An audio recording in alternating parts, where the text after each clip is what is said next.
আমরা একটু আগেই বলেছি আপনাদের নির্বাচন কমিশন আমাদের বাস্তবতার সাথে সঙ্গতিপূর্ণ।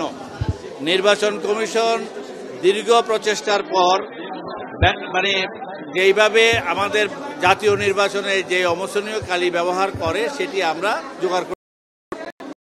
আমরা যেহেতু শিক্ষিত জনগোষ্ঠী, আমাদের শিক্ষার্থীদের ভোট দিচ্ছি, সেখানে আমাদের আইডি কার্ড হলো অনেক ইম্পর্টেন্ট ইস্যু। আইডি কার্ডের সাথে আমরা মিলাচ্ছি তাদের ছবিযুক্ত ভোটার তালিকা, এবং সেটি কারণে এর পরবর্তী সময়ে আমাদের ওখানে এজেন্টরা যারা আছে তাদেরকে আমি ব্যক্তিগতভাবে এবং সামষ্টিকভাবে আমরা বলেছি যে তোমরা যারা ভোট দিতে আসে তাদেরকে তোমরা যাচাই করে নিবে, এবং প্রত্যেকটা ভোটার যেন বুঝতে পারে যে এই তার ভোট, এই যেন তার ভোট, সে যেন ভোটিং রাইটটা তার অধিকার অর্জন করতে। তারপরে হলো সেই কারণে এটা দিচ্ছি, ওইটাই এখন আমাদের কাছে ইম্পর্টেন্ট। যতটুকু আছে অতটুকু চলবে, এর বাইরে আমাদের আর কিছু করার নেই। কোনো কিছু আসে যায় না, কোনো কিছুই আসা যায় না। তার কারণ আমাদের ভোটার আইডি কার্ড আছে, ছবিযুক্ত ভোটার তালিকা আছে, এবং ছবিযুক্ত ভোটার তালিকায় আবার যাচাই করবে, কিন্তু পোলিং এজেন্ট আছে ওখানে। আমার হাতে যদি কালি মুছেও যায়, আমি কি দ্বিতীয়বার আইডি কার্ড নিয়ে গেলে আমি কি ভোট দিতে পারবো? কার ভোট দিবেন আপনি? তারপর আমি কি আমার 26 তারিখ ভোট দিতে পারবো? এখন আমাদের শিক্ষার্থীরা যে অভিযোগটা দিয়ে গেল যে স্যার আমার হাতে কালি নাই, আমি আবার ভোট দিতে যেতে পারবো, কার ভোট দিবে? এটা অসম্ভব। কারণ সেটা আইডি কার্ড দেখাতে হবে, সাথে ভোটার লিস্টে ভোটার তালিকা আছে সেটা মিলতে হবে। তাহলে আমি কি আবার দ্বিতীয়বার ভোট দিতে পারবো? পারবো না। আমরা পার্মানেন্ট মার্কার বলেছি, আমরা চেষ্টা করেছি। যেমন আমি যেটা দিয়েছি অমোচনীয় কালি পুরোপুরি অমোচনীয় নয়, আমি অনেকবার ট্রাই করার পর এটা 70% উঠলেও একটুখানি চিহ্ন এখন রয়ে গেছে। তো আমরা আর যেটা বললেন যেটা হলো সেকেন্ডারি মেজারমেন্ট, আমাদের প্রথম আমরা শিক্ষিত, দ্বিতীয় মেজারমেন্ট হলো আমাদের আইডি কার্ড আছে, তৃতীয় মেজারমেন্ট হলো আমাদের ছবিযুক্ত ভোটার তালিকা আছে, চতুর্থ মেজারমেন্ট হলো পোলিং এজেন্ট আছে, পঞ্চম মেজারমেন্ট হিসেবে আমরা যদি অমোচনীয় কালিটা নাও দেই, আমরা দিয়েছি, আমরা চেষ্টা করেছি, এবং আমাদের স্যার এটা অকপটে স্বীকার করছেন। আমরা নির্বাচন কমিশন থেকে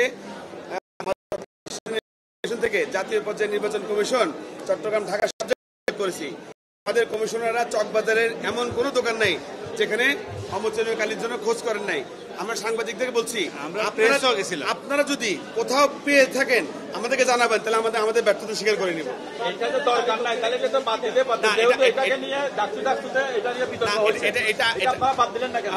আমরা হাতে ইউজ করে দেখছি, যেটা অনেকক্ষণ থাকে। আমরা এটা একটা মিনিমাম মেজার হিসেবে নিছি, এটা একটা মিনিমাম মেজার। যে আবার অনেকেই একটা এক্সপেক্ট করে যে চাকসুদী ইলেকশন ভোট দিচ্ছে, হাতে দাগ দেখায়, একটু ছবি তুলে, তাদের একটা আগ্রহের একটা আছে।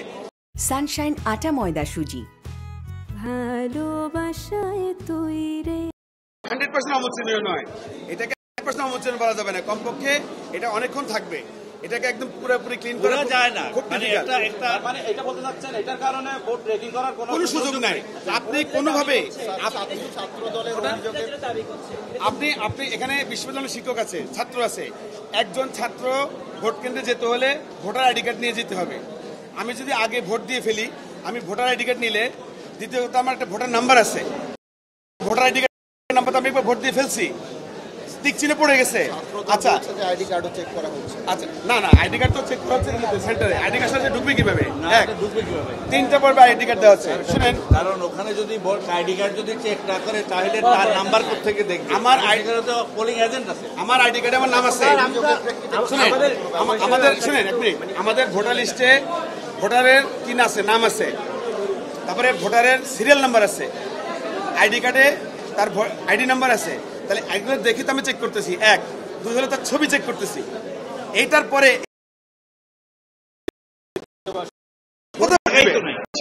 আইডি কার্ড দেখাতে হবে তাকে। আইডি কার্ডে 202051 এটাতে একজন ছাত্রই আছে, তার সিরিয়াল একজনই আছে না। আমাদের পরীক্ষা যেমন দেয়, একজন শিক্ষার্থী যখন পরীক্ষার হলে যায়, অ্যাডমিট নিয়ে যায়, একজনের নিয়ে কি আরেকজন যাইতে পারে? কেন পারে না? কারণ ওখানে একটা ছবিযুক্ত আইডি কার্ড আছে, তার অ্যাডমিট কার্ড আছে। এখানেও ঠিক একইভাবে আমরা ছবিযুক্ত ভোটার তালিকা তৈরি করেছি, অত্যন্ত কষ্ট করে, শুধুমাত্র এই জন্য। কারণ আমরা যখন দেখছিলাম যে আমাদের আর কোনো উপায় নেই, আইডেন্টিটি যেন নিশ্চিত করা যায়, সেই জন্য আমরা এটাকে অনেক কষ্ট হচ্ছে আমাদের। তারপরে আমরা ছবিযুক্ত ভোটার তালিকাটা বিশ্ববিদ্যালয়ে আমাদের ডাটা ব্যাংক নাই। তারপরে আমরা এমনকি ডেকে ডেকে বাড়ি থেকে ছবি এনে পর্যন্ত যেগুলো অনেক অনেক ডিপার্টমেন্ট থেকে স্টুডেন্টদেরকে টেলিফোন করে ছবি এনে পর্যন্ত আমরা করাই। এনিওয়ে, এটা আমাদের দায়িত্ব ছিল, আমরা করেছি। এইটার ব্যবস্থা কালি দিয়ে তো আমাদের ব্যবস্থা কোনো পরিবর্তন হবে না। কালি থাকুক অথবা না থাকুক, ভোট চলবে। কালি থাকবে, ওই কালি আমরা ইউজ করব, কিন্তু এটা পার্মানেন্টলি হাতে থাকুক আর না থাকুক সেটাই বলছি। কারণ এটাতে আমাদের ভোটিং প্যাটার্নে কোনো সমস্যা নেই, কোনো সুযোগই নেই। একজন ভোট আসার পরে, আমি রিপিট করছি, একজন ভোট দিয়ে আসার পরে তার ভোটার সিরিয়াল নাম্বারে টিক চিহ্ন দিয়ে দেওয়া হচ্ছে। দ্বিতীয়বার যখন যাবে সে তো আইডি কার্ড নিয়ে যাবে, ভিন্ন ব্যক্তি গেলে তো আইডি কার্ড নিয়ে যাবে, সে কিভাবে ভোট দিবে? তার সিরিয়াল নাম্বার তো অলরেডি টিক চিহ্ন দেওয়া আছে, কোনো সুযোগ নেই। আমি জেলেও আমাকে সেখানে ভোট দিতে কোনো দিবে না। শিবিরের বিপি প্রার্থী এসেছেন একই অভিযোগ, আপনার গুরুত্ব দিয়ে দেখছেন না, আমাদের চেয়ারম্যান স্যার, সিইসি স্যার কিন্তু দুই প্রার্থীর অভিযোগ আসার আগে প্রথমেই কিন্তু আমাদের সেন্টার থেকে যখন আমাদের কর্মকর্তারাই অভিযোগ আনতেছিলেন যে স্যার এই কালির মেয়াদ লম্বা সময় টিকতেছেন না, তখন আমাদের স্যার এটা ব্যাখ্যা দিয়েছেন। তখন আমি এখানে কথা বলছি, তখন তো অভিযোগ আসার আগে আমরা ব্যাখ্যা দিয়েছি এবং আমরা স্বীকারও করে নিছি আমাদের লিমিটেশনটা কোথায়। কিন্তু এই লিমিটেশনের কারণে আমাদের ভোটের প্যাটার্নে অথবা জাল ভোট দেওয়ার কোনো সুযোগ থাকবে না। জাল ভোট দেওয়ার প্রমাণ দিতে পারে, আমি ব্যক্তিগতভাবে সচিব হিসেবে পদত্যাগ করব।